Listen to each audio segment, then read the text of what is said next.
8,000 black. Everyone dreams about retirement someday. But life expectancy has increased dramatically since 1935, when Social Security was signed into law.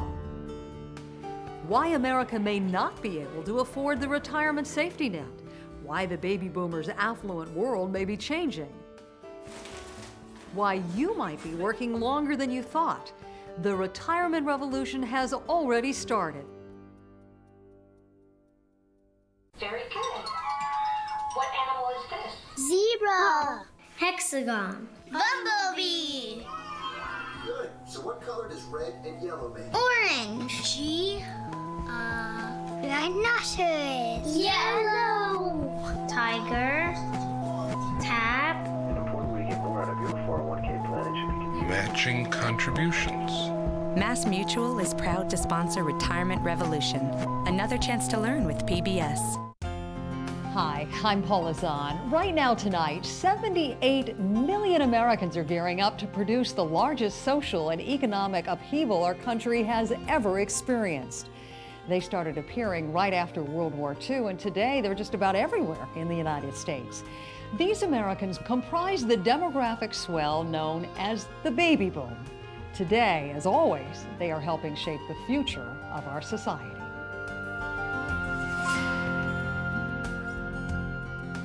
For nearly 62 years, we've seen them coming, changing the world as they charged ahead. When they were little, we had to build more hospitals for them, more schools, later more roads. They needed more stores, more cars, bigger houses. They fought the Vietnam War, and they fought against it. They fought the draft. On a whole range of social issues, their attitudes have proved different from their parents. They're troublemakers. Well, now, they're getting older, ready to retire. In 2008, those born in 1946 will be eligible for Social Security, and some have already started to retire. Whatever retirement means these days. Humphrey Taylor is the president of the Harris Poll and knows all about it. We've talked about a retirement revolution, and I think it's two things. One is the great majority of baby boomers want to work in retirement. Retirement is not the end of work. It's the end of full-time employment. The second change is, I say, we've moved from a much more passive to a much more energetic, a much more active, vigorous, healthy kind of retirement with hobbies and travel and socialization and movement and all kinds of stuff. Aging and retirement are not what they used to be. People are healthier today, they're better educated today, and they have a different attitude and a different mindset, especially the boomers. You know, it's been said that the boomers reinvented every part of life that they've gone through, and we expect that they'll continue to do that. Boomers have an attitude. Retirement is no game, set, match for the baby boom generation. It's a puzzle. Lots of experts in retirement-related fields are going to help us figure out how to put the pieces of our individual puzzles together. Experts in Social Security and Medicare, from the Congressional Budget Office and the AARP, experts on retirement planning, people who've studied why we don't save and why we do, how much we should be saving, and how to save in the first place. We talked with people about the best strategies for investing the money we do save, about tapping the equity we have stored in our homes, reverse mortgages, about life, long-term, and disability insurance and annuities, and avoiding taxes while spending money in retirement. We talked with people designing new ways for older people to contribute to society. We also spent time with microeconomists who will give us practical advice on how to plan for the future. We talked with some macroeconomists, the ones with the big picture, about where our economy is headed overall.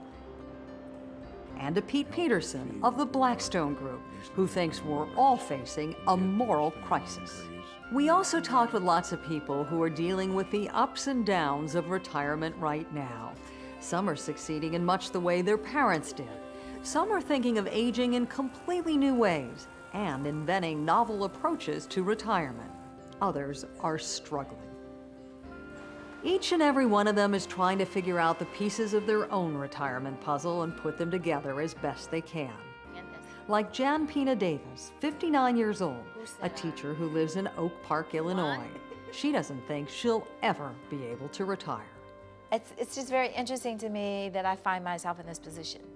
I would never in a million years have said, well, that I'm not able to retire with my peers, because I should be. And it's only, it's my fault.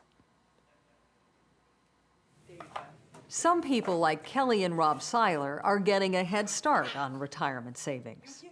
We started saving and investing. And it was something like $50 a month we started at. It wasn't very much. And it piqued Rob's interest Yes. in finances and investing, and so made him research it more. And I read every book I could get my hands on. Most people link retirement with public programs like Medicare and Social Security, and private ones like company pensions to provide security in old age. This is the retirement system that baby boomers now see undergoing dramatic change. They're concerned that when they retire, there won't be anything left when they get old. There's plenty to think about. People have always grown older, and one day less able to provide for themselves. Until modern times, having many children was society's primary retirement plan. In ancient Egypt, they saved grain and gold to be buried with them so they could get a head start in the afterlife. In ancient Greece and Rome, they stored jugs of olive oil, which had a long shelf life, to sell when they got old. During the Middle Ages, people in their 30s were past their prime. Skilled workers turned to guilds, which paid annual pensions to members who became infirm or disabled. In colonial America, home care contracts were sometimes used. A person could make their heirs promise to provide long-term care in exchange for their inheritance. People make similar agreements today. Jack Greendonner, 69, comfortably retired in Stevensville, Michigan, remembered his mother's arrangements. When she felt that her health was declining, my brother gets into the story here. My brother was in the Navy for 20 years, and she encouraged him to stay there with his family, and made an agreement with him about her care in the house. And so she took care of it that way. She made an agreement with him, and he's still living in that house. Larry DeWitt, historian for the U.S. Social Security Administration, says that back in America's early days, older people who didn't have family help basically had three choices. Either they could work until they dropped, which many did. They could stop work, either on their own initiative or because their employer retired them, and suffer whatever economic circumstance that might lead to. Or they could become what was called a superannuated worker. Often, when people got older, says history professor Jennifer Klein of Yale, they didn't choose to retire. They were retired. Families who were living on the edge, who didn't have very much substance, were actually applying for poor relief to help them with their aged and infirm relatives or with disabled relatives. And the poorhouse came about as an institution that was actually meant to discourage people from applying for public relief, because it was such a punitive and harsh institution and a difficult place to live. Right up until Social Security was passed in 1935, there were more than 2,000 poorhouses dotting the landscape of America.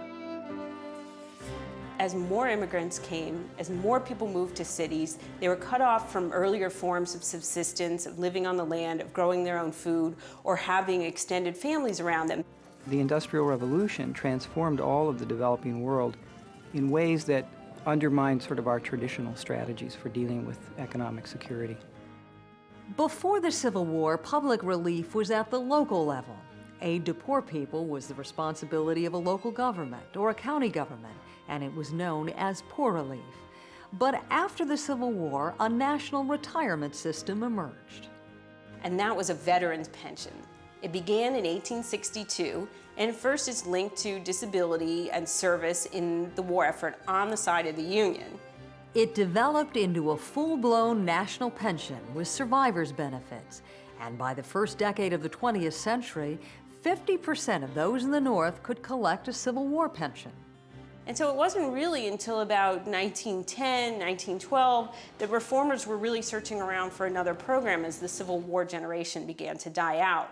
And that's when they began to think about public social insurance. Industrial workers and reformers were beginning to see the real consequences of industrial employment. People worked dangerous jobs, and many were injured and disabled, and they were living longer. The Europeans were in the same circumstance that we were in terms of what the Industrial Revolution had done to their system of economic security. How do you provide for your income security when you're too old to work or when you're retired? Countries such as Germany, France, and Britain had in fact enacted various forms of public social insurance.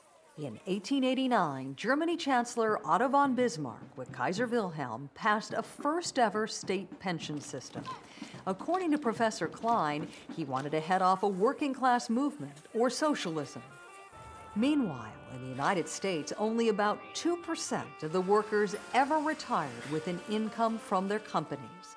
Then, in 1929, the stock market crashed, and the country was thrown into a deep depression that lasted until the Second World War. Wage income went down, and the number of hours that people were working went down, and unemployment soared. The older workers were much more likely to be fired first. They were considered inefficient. They were not going to be rehired. And the other thing that would happen to older Americans is, for those who had been lucky enough to actually build up and own a home, they were the ones who were going to lose their homes. And so again, it became the poorhouse that was the chief option for older Americans in the early 1930s as the Depression sunk everybody into dire straits. Older workers comprised about a quarter of the American workforce. They were out of work, they were poor, and they were mad. Essentially half of America was unemployed in the Depression. So there were a lot of folks out there protesting. The hard times of the Depression still resonate with many Americans, like these women who live at Village on the Isle, a retirement complex in Venice, Florida. It was very bad for my folks. We had a house and lost it. Everybody on our street lost their houses. And it was bad. I was pretty young, but I remember doing without things. But I was an only child, so, you know, it wasn't as bad as with a lot of people that had bigger families. An awful lot of people lost everything. And we did. We lost everything. But we lived through it and learned to be a little more conservative than I think young people today are. We lived in a suburb of Cleveland, and I can remember the bums coming and asking for food. And my mother had always had soup ready to serve. I don't know how she did that. Sandra and Bernard Yoder believe lessons learned in the early 30s were passed from their parents. You didn't need to have a whole lot to enjoy life, and if you did want something, please try to save up before you do get it, and be careful, get things on sale. Don't pay full price. Gosh, goodness sakes, it has to be on sale. So the whole story is my parents were very thrifty. My family is from here in this area, and my father hunted and he fished when he wasn't working, and we ate a lot of wild game and we ate a lot of fish and mushrooms and anything that you could get for next to nothing. And with 5 kids, things were pretty sparse, and that's where I learned if you don't work, you don't eat very well. Bernie Yoder is 65. He worked as a helicopter mechanic when he served with the military for 20 years. Then he went to work at a pharmaceutical factory. He has one pension from his Army service, another from the factory, and he recently started receiving Social Security. The Army pension's $400, the company pension's $800, and Social Security is $1,100, I believe. You'd have to ask my wife for the true figures. I just spend it. I don't have anything to do with it. When we first got married in 1988, fortunately in my consumer division that I worked in, a pharmaceutical company, we had a 401k plan. When Sandra, 62, retired after 20 years, she took her retirement savings in a lump sum and immediately rolled it over into mutual funds. When we first retired, we talked to our broker to find out what I could take out of my mutuals every month. And he said anywhere even up to 10% a month would be all right, but that was really quite a bit. We would not have that much down the road. He suggested that Sandra go midway and withdraw 7% a year. And after the 5 years, I lowered it to 5%, which I still get, and then, which is $415 a month now. And then in September, I get Social Security, and I'm not quite sure what I'll get on that. When I get that, I'm going to stop taking and drawing from my mutual funds. Even in retirement, the Yoders have been able to save money. They're a little amazed at just how much money they've been able to put away. As of now, I would say about $230,000. But that has fluctuated. I mean, it was almost up to 300, and that may not be a lot to some people, but a lot to us and for what we do. Back in the 1930s, there was a lot of political agitation for some kind of old age pension system. All kinds of schemes bubbled to the surface. Unfortunately, most of those plans were crackpot schemes, to be frank. Huey Long's plan was pretty simple. It was called the Share the Wealth Plan, and Huey wanted to take the money from the rich and share it with the rest of us. And that was the plan. But as long as it remains a fight that the people of this country be given a reasonable share of the profits and prosperity of this country, I will undertake to remain in these public affairs and to go as far forward as I can to promote those kinds of programs. Then there was the Townsend Plan, initiated by a California physician who proposed the Old Age Revolving Pension Scheme. The purpose is to compel the government of the United States to retire all citizens above the age of 60 who can qualify with a spending ability of $200 per month.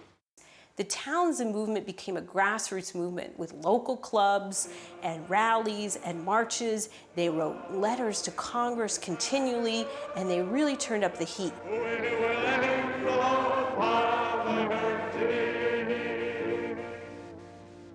Upton Sinclair ran for governor in the state of California in 1934 on the EPIC plan, End Poverty in California, EPIC.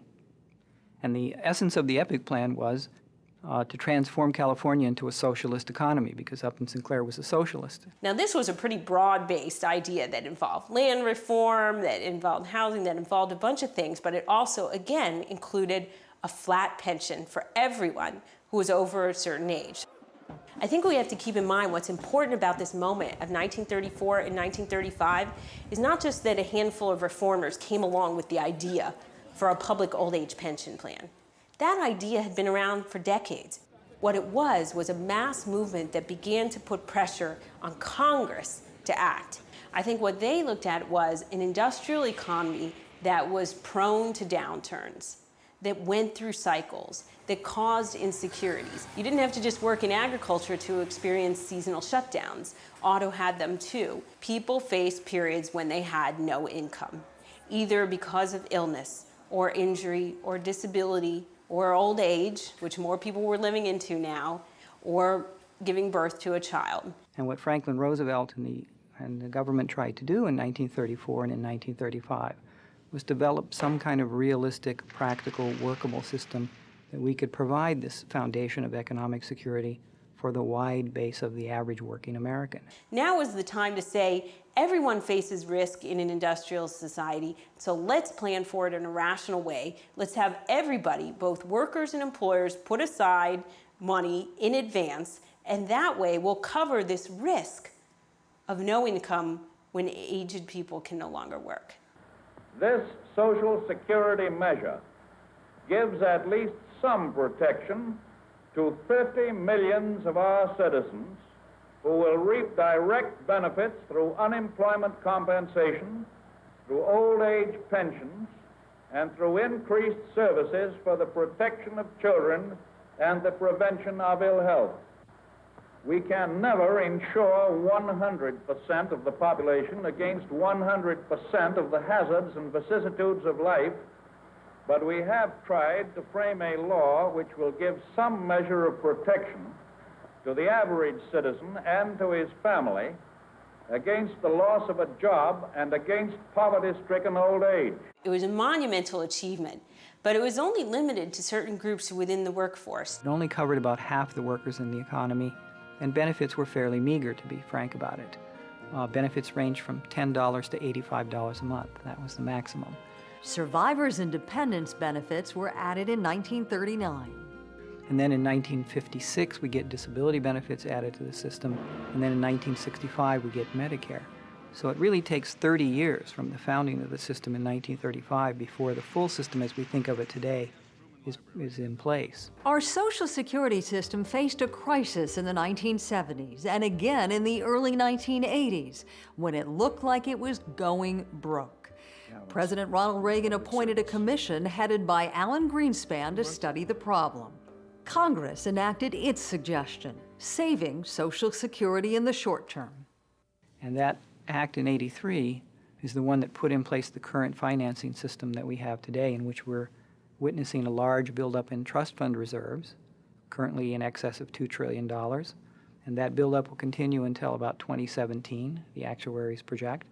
And then at that point, because we'll have more being paid out in benefits than we have coming in income, we'll have to start spending down the assets of that trust fund, and that process will be completed in 2041. You'd take all of the surpluses from Social Security as the baby boomers were working and paying taxes, set those aside. Then when it came time to pay the benefits, you'd have this huge reserve. The plan made a lot of sense, but Pete Peterson has been worrying about Social Security's own security for more than 20 years. Washington has rarely met a surplus that it can tolerate for very long. So for many, many years, including up to now, we've been spending the Social Security surpluses on other purposes. Bill Novelli, head of the AARP, thinks the system can be fixed without a new crisis. And there are a variety of ways, really, to almost tweak the system to bring it back into balance, to bring it back into solvency. It doesn't require draconian change. Social Security remains a very popular program and allows millions of people to retire without falling into poverty. We were in a small business and as a consequence didn't have a retirement program. And so Social Security and our investments is what we live on. So that's our program for now. I think it's a very important part of your retirement, but I don't think that you should rely on it 100% for your retirement for the future. I think that everyone has the responsibility to provide some additional sources of income for the future. Social Security Director Michael Astrew knows younger people worry about whether boomers will leave anything behind for them. I think that there is a demographic divide here, and I think younger Americans are a lot less confident about the future of Social Security and therefore support it less than older Americans do. Pete Peterson thinks we must address solvency problems with both Social Security and Medicare now. The American people understood that it is a moral problem. There was a great German philosopher named Bonhoeffer who once said the ultimate test of a moral society is the kind of world it leaves to its children. So we are slipping this huge check that's hidden to our own children. I hear that the Social Security system is going to be bankrupt, basically by the baby boomers. They're all starting to go into retirement right now. So with all this money that I'm giving up each paycheck, and that's going into the Social Security system, when it's time for me to retire, where's all that money going to be? What am I going to have? Besides the big problems with Social Security and Medicare, baby boomers face another daunting situation. We all live in a much different world today than our parents or grandparents. They worked for the same company for years. They got a pension check for life and a gold watch when they retired. They lived a few more years so they could play golf or sit on a beach, and then they passed away. Henry Hebler has watched the enormous change in the United States retirement system. If you go back 30 or 40 years ago, most people who worked for big companies would get a pension. And that would provide about 60% of their retirement income, and the other 40% would come from Social Security. And they didn't have to have hardly any savings. They counted heavily on the company's pension for most of their retirement. For many years, the company pension system served the country well. Richard J. Gomez lives in Robbinsdale, Minnesota. He has worked hard all his life. My dad was a produce manager for Country Club for many, many years.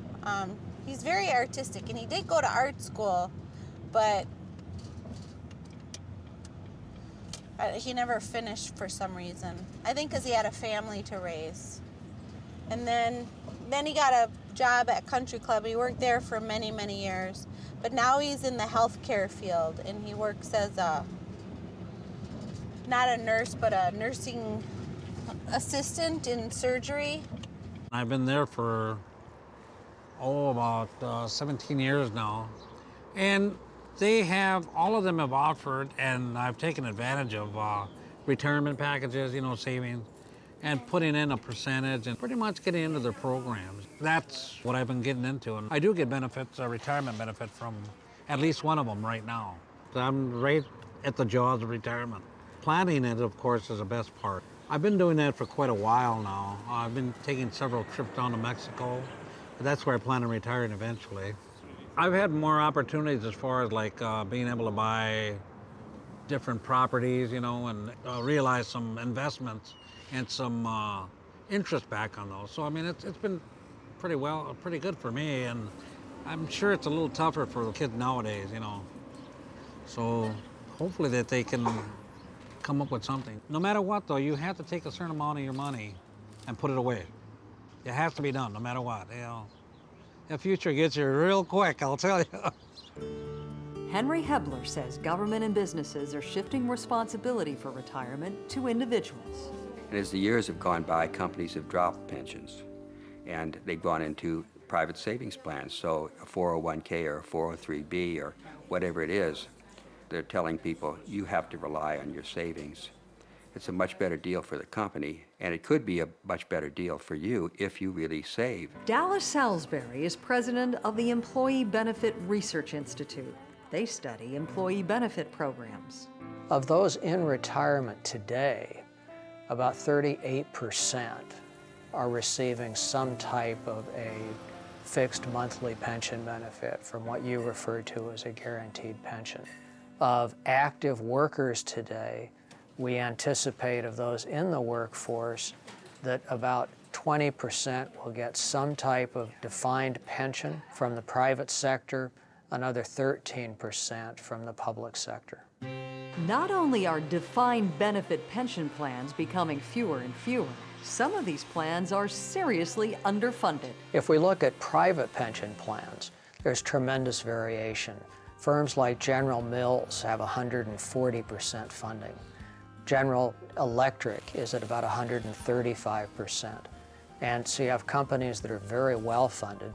On the other hand, you move to industries like the airline industry, some of the remainders of the coal industry, the steel industry, some of the older industries in the nation. And you will find pension plans that are in as bad a shape, if you will, as again only having 30 or 40 cents for each dollar of promised benefit. Cindy Hounsell says that smaller payments are disappointing, but people shouldn't turn up their noses. I think my $400 a month pension from Pan American World Airways is enough to pay half of the mortgage on my vacation home, or it's enough to pay a premium. So I'm actually quite thankful that I have it. I could spend all my time saying, I wish I had what I was supposed to have, but I'm actually glad that I have that. When companies with pension obligations go bankrupt, the Pension Benefit Guarantee Corporation sometimes takes over. This quasi-governmental agency is funded by the companies themselves, and they can't always pay the full pension promise. One of the reasons the Pension Benefit Guarantee Corporation has at times found itself with a problem is because a pension plan like Wheeling Pittsburgh Steel, for example, got in trouble looking at bankruptcy. Suddenly everybody retires including the executives, and they pay out all of their money in a very short period of time to a small number of people. Salisbury says the Pension Protection Act of 2006 tries to balance out the program in order to assure more pensions are paid by the PBGC. Government pensions funded by taxes are a different matter. Many people believe they are more secure. About 2/3 of the public pension plans in the country find themselves either nearly fully funded or overfunded.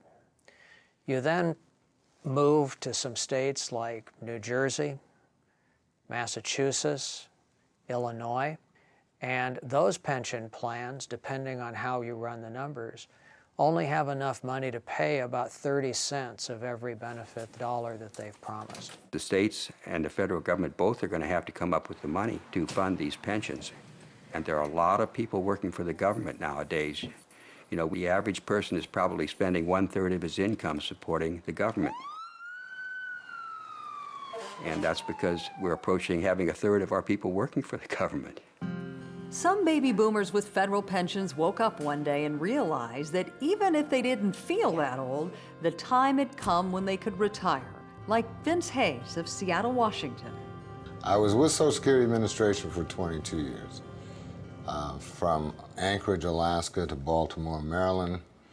I've been a claims representative, an operations supervisor, assistant district manager, field representative, a district manager, disability program administrator. About 10 years ago, the federal government service offered buyouts to employees over 50 years old. So I said, I think I'll take this buyout because there's some other things out here that I would like to do. I was worried about retirement. I actually kind of got scared. And I actually said, wow, you know, I've been with this agency for 21, going on 22 years. I'm going to be out here and I've got to start all over again. It was a challenge to do that. It was a challenge to try and find my niche. I get retirement through the Civil Service Retirement Commission. So I have the creme of the creme retirement package from the federal government. Vince Hayes receives about $3,000 a month from the Civil Service Commission, which includes a medical and dental program. Through the federal health program, I pay, for my daughter and I pay in the neighborhood of $300 a month for health insurance. So that's a family plan. And so she's covered and I'm covered. He also receives $550 a month from the Washington State Retirement System and will be collecting another $500 a month from Social Security. Most of my friends, when they retire, they just retire and that's it. So a lot of them don't, they just retire. They stop doing everything. What the Social Security Act does is it creates the middle class. I mean, the Social Security Act and then really Medicare 30 years later in 1965 are responsible for ending a lot of old age poverty. Up until 1965, the elderly were still the largest group of poor in America. And it's the Social Security Act pension and disability compensation, and then eventually the hospital and health care that comes through Medicare that not only gives the aged folks funds for this period when they can no longer work, but it also takes the burden off of families who would otherwise be taking care of them and makes them middle class. President Lyndon Johnson signed Medicare into law in 1965. Over the past 40 years, it has become an expected part of people's retirement. Many now seem to take the system for granted. You get older, and when your health care costs rise, they're paid for. I love Medicare, goes an old joke. I just hope the government stays out of it. For me, the expenses for health care have been horrendous in my retirement. And good old Medicare has been right there. I think it's great. Dr. Tricia Newman is vice president at the Kaiser Family Foundation, where she studies healthcare issues. Medicare is the nation's program that provides health insurance to nearly 45 million people on the program. Most of the people on Medicare are seniors, ages 65 and older, but 7 million are under age 65 and they are totally and permanently disabled. People work throughout their lives and they pay their payroll tax so that they become eligible for Medicare when they turn 65. The program says that they will cover everything up to $2 million. And I have had a lot of operations, and still, I don't think they have come any place near that limit. So it's been very, very good. Medicare covers about 45% of healthcare costs.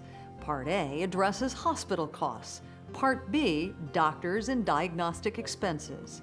Part C is an array of private healthcare plans and HMOs. The new Part D, prescription drug coverage, has proved controversial, especially the dreaded donut hole. For a senior who is in a standard plan, they go to the pharmacy, the plan pays 75%, they pay 25%, and they sort of get accustomed to paying, say, $25 or $30 to fill a prescription, and then suddenly they reach a benefit limit and they pay the full amount themselves, 100% of the cost, and that could come as a real surprise. And, you know, it's not a surprise when you go to the pharmacy to see people say, oh my gosh, I don't know what happened, there must be some mistake, and I can't afford to pay for that. How did we end up with the system we have today, part private, part public? Pete Peterson says that we set it up that way from the beginning. LBJ, like all presidents, wanted a positive legacy. He was stuck with the Vietnam War. He was always being compared to the elite, sophisticated Brahmins from the Kennedy administration, and he wanted a domestic legacy. But he was very weak politically due to the war. He was negotiating from a rather weak base, and at that time there was a huge cry about socialized medicine. So an arrangement was worked out with the American Medical Association and Hospital Association for what is basically an open-ended cost-plus system that's like none in the world. Exploding healthcare costs are a problem for everyone. Many people trying to save for retirement say medical expenses are the main reason they just can't get ahead, like Eileen and Mikhail Burkhoff. We were trying to save, not a whole lot, we're talking about maybe $100, $200 a month. That was really all we could really afford. And Katrina came. Katrina came and hit us over the head, and all that money literally went overnight. When Eileen and Mikhail Burkhoff returned to Louisiana, she wasn't feeling well. I went to a public health clinic, and they said, well, you're pregnant. So they was like, well, don't worry about it. Since you're pregnant, you are allowed to have health insurance with Medicaid system. So thank God that I was able to do that. And that's how I had health insurance. Him, on the other hand, we had to purchase health insurance. We were paying almost close to $200 and some a month for Blue Shield, Blue Cross for him. Year after paying, that health insurance without even using it, just to have it just in case something would happen. Well, I cut off the health insurance trying to save a couple of dollars here. I was riding on a sunny Sunday afternoon, and a car stopped abruptly in front of me on the highway, and I hit the brakes and the back end came around. I slid to the side of the road, flipped over, and I broke my clavicle, tore my shoulder, broke a thumb, broke several ribs, tore my ankle and crushed my heel. And at that time, Eileen and I both were out of work, being that we had a month-old baby. So we had to pay for the emergency visit, the ambulance, the x-rays at the emergency room. We had to pay for everything cash. Actually, after the motorcycle accident, I had 3 months of savings, and that just went, and after that, it was kind of scary times. The Burkhoffs are now more than $30,000 in debt. Healthcare spending continues to rise at the fastest rate in our history. Currently, health accounts for about 16% of the overall economy. The federal government's programs, Medicare and Medicaid in particular, account for a little bit under 5% of the economy. Let's focus on those two programs. If healthcare costs in those programs grow over the next 40 years as rapidly as they did over the previous 40 years, those two programs will grow from under 5% of the economy today to 20% of the economy by 2050. It is the fundamental long-term fiscal challenge facing the country. Some suggest shifting more costs to retirees. There is a view that higher income retirees can afford to pay more, but at some point are higher income retirees really higher income if we're talking about asking people between $60,000 or $80,000 to pay significantly more for their health care, and raising taxes. Even if we all pay more into the system, we will still have to cut costs.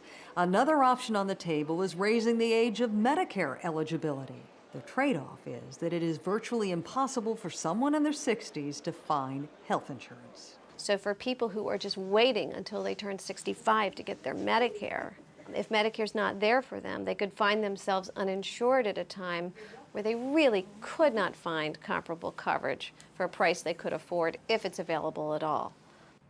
Experts have a way of talking about unfunded liabilities in today's dollars. For our entitlement programs, they're roughly $40 trillion. How much is 40 trillion in today's dollars? It's about 3 times the size of the entire economy. Well, there are a lot of dire predictions about what's going to happen if we don't fix health care in this country. Some ideas, such as really rationing care and denying it to older people, are way too draconian. We don't have to go that far, and we won't go that far because of the ethical nature of our people and our country. We can fix health care. We can squeeze administrative costs out of the system. We can do a lot of different things to bring it under control. It doesn't require a major surgery that'll kill the patient. We can do this, and we can enable this country to grow old and be a better society for it. And it's worked out real fine for me because I've had a couple of very serious operations, and it's taken care of everything. And I appreciate that very much. Thank you. Since the Second World War, millions of Americans live for the day they could lay back on recliners and never have to work again. With pensions promising a large part of their salaries and guaranteed health care for life, many retirees of the greatest generation moved to Florida, the Sunshine State. They would say, come on down, come down and retire in the sunshine. That was one of the greatest things that happened as far as our health is concerned. Not only do you have the sunshine and activities, but there's always fruit, lots of fruit to eat here. So the whole concept of golden years, as different from previous generations when you worked into your older years, is relatively new. The Silver Foxes and Foxettes perform as part of the Little Theater in Venice, Florida. I was 54 and my husband was 56 when we retired. I was fortunate enough to have a great company that still had a pension plan, and I was lucky enough to be able to retire early. So that pension with the 401k of myself and my husband was enough to let him retire early too. In the 1970s and 80s, thousands of retirement communities sprang up all over Florida. Some, like Village on the Isle, are successful not-for-profit, faith-based communities. I'm Elizabeth Hoover, and I'm 90 years old. I walk by myself usually, and wear high heels. Yes. Because I have worn them since I was in high school, and that's a long time ago. Currently, an average membership fee is about $120,000 to move in, which gives you lifetime benefits in discounted healthcare services down the road. Whether you need assisted living, skilled care, doesn't matter. It's all discounted. I'm Molly Pomerico, and I'm 81 years old. I'm Gwen Winterbottom. I'm 87. Gene Horvath, 76. I'm Ann Nestor. I'm 84. Alan Clough, and I am 90.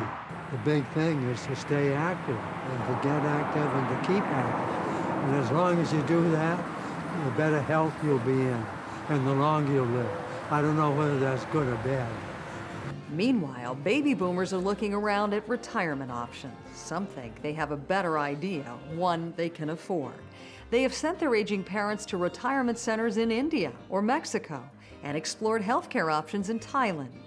They created one of the most promising alternatives in a fashionable neighborhood in Boston.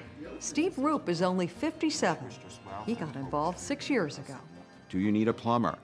Do you need somebody to come in and check your computers? Do you need somebody to come in and water your plants while you're away? Everybody who has a house needs those things, whether they're 57 or 77 or 97. Hailed by the New York Times as the wave of the future, Beacon Hill Village didn't just happen. Residents thought long and hard about how to create the kind of community they wanted to live in when they got older. Susan McWhinney Morse is chairman of the Beacon Hill Village and one of its founders. I made, I think, the first phone call. I called a friend and I said, Nancy, if we don't start something, there won't be anything there for us when we're old. And something meant being here. We didn't know what it was going to be. We knew that we didn't, I think everybody feels this way, almost everybody, that we didn't want to go to a retirement community. We certainly weren't going to Florida or Sun City. And those were the options that we perceived. And we've all had parents who've gone into nursing homes or moved away, and they haven't been happy, and we haven't been happy with their choices, and it's not a very satisfactory arrangement. The answer, curiously, was we wanted everything that a retirement community offers, only we wanted it in our own homes, in the way that we wanted to have it, on our own pace, not something that was arranged for by other people, but requested by us. We wanted to take control of our lives and create our own old age. And that became the big challenge. How were we going to do that? One of the big problems for everyone was grocery shopping. There was a period of 2 years in which there was no local store. So we needed Beacon Hill Village's service, which drove us to the grocery store in another neighborhood. Membership costs range from about $580 a year per person, $780 for a couple. Community founders wanted to make it affordable for lower-income friends and neighbors. The village isn't completely self-supporting. Foundations help subsidize lower-income members, and the tiny staff relies heavily on volunteers. Members range in age from their 50s through their 90s. Judy Willett is the executive director. You can only imagine the diversity of things that people want. Everything from massage therapists and personal trainers, to rides, to doctors, to friends, to play bridge, and even programs and trips and seminars. Residents pay extra for special services. Home repair and home health aides are generally discounted from 10 to 50%. Unless someone becomes ill enough to need 24-hour care, the total costs are much lower than a nursing home. I'm a very lucky woman. I'm able to do the things that I was doing before I broke my hip. So I'm not doomed to looking out the window and playing solitaire. Beacon Hill Village, I think, is part of this whole new world that is opening up for people who are retiring and face sometimes a couple of decades of very productive additional life. A few years ago, Civic Ventures, a think tank dedicated to promoting the talents and skills of older people, awarded its Purpose Prize to Gary Maxworthy, another boomer with innovative ideas. Maxworthy started the Farm to Family program, which helps more than 40 food banks bring fresh produce to seniors in Northern California. When I had the opportunity to give up my business, it was a decision that dollars weren't involved. It was really a matter for me to give back to the community. Civic Ventures was founded by Mark Friedman. Boomers have always looked at work as more than a paycheck, as a source of identity and connection and purpose. Joel and Robin Haslund are some of the boomers who went back to the land in the 60s. They took faith from the equal justice for all movement that emerged in their youth. Our goal as we get older is to be able to live on less outside resources. And so we have the land and we have animals and gardens, and we're going to develop the gardens more so we have most of our own groceries. And the land has always been a part of us. It's kind of a stewardship thing. You know, we take care of it and it takes care of us. It also, you don't have to wonder about what you're going to do. And a lot of people retire and sit on the porch and they say, my goodness, what am I going to do? That's never an option here. You get up, you do stuff. You know, you got your routine chores and then trees fall down on a fence, and those kind of things. So it's always interesting. We got married down there on top of a mountain, and we've been married for 39 years now. Has it been that long? Yeah. So I told him that I'd stay married as long as his hair was red. He told me he'd marry me as long as my legs were good. So we're still here. We were driving through the countryside, having come to Minnesota from Kentucky. It was during the Vietnam War, just to set the context, and we just happened to be driving down this road, and there was a little tar paper shack on the road, and there was a sign, and I looked at it and I said, isn't that a perfect place? And we went by, and there was a sign in the snow that said, for sale. So we bought it, and there were 40 acres and this little, what they called a 2-bedroom house with full basements, and it cost $7,000. And that's kind of the way our life has been. When we moved into the first little room and we had no windows or doors, we had plastic in the middle of the winter, our family took us in for weeks. And they just said, we said, we can never repay you, and they said, you just pass it on. One of the things that startled me was, according to all the literature, how unprepared everybody is. So then we said, well, we better talk to our financial advisor and find out where we are. We were talking, trying to figure out how much we've been living on, and we kind of came up with, the last few years, it comes to somewhere between 40 and 50,000 is take-home pay. And we do quite a bit of savings. Calculating savings and charity, what did we come up with? It was like 15,000 goes into that or more? Well, 15%. About 15%. We tithe to the church, and then we give to other things, and we figured that's about 15% of our income. And about 15% is saved, right? Mm-hmm. And the rest we live on more than we need to live on. I mean, we could do more than we do with the farm. Joe could do more with the bees, and we can sell honey and jam. He could do some woodworking kinds of things and make money that way, little bits and pieces here and there. But we also, between the pension and the Social Security, we can do fine. We have more to live on than we think we will need. It's still early. I still have 5, 8, 10 years to work.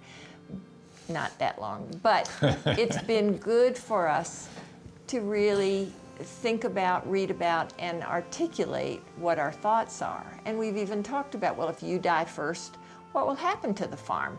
I can't run the farm. If I die first, he'll continue as he's done for years, very self-sufficient, and life will go on. We recognize that we are very privileged people. We have had privileged lives from day one. Even during the times that we struggled with hardly a penny to our names, and Joe was doing some welding, we made $2,000 a year for several years. Even during those times, we knew we had families to fall back on, we had educations, but we had made a choice about our lifestyle. I guess, like all the transitions in life, reality is always there, and the closer you get to retirement, it changes your life, and then you get a little farther, and then the people who've retired around you start dying, and so you're constantly moving up on the ladder. Last fall, the first baby boomer announced her official retirement and started receiving Social Security checks.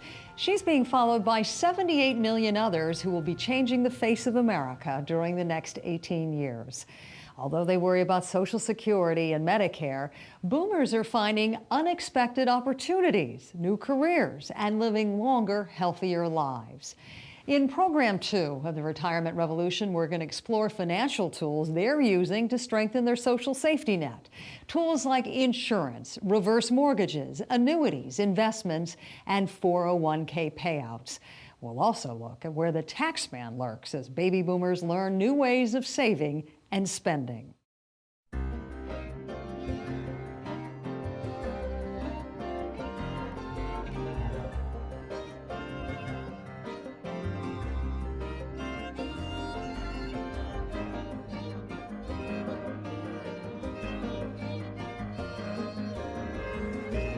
To find out more about Retirement Revolution and planning for your financial future, visit pbs.org.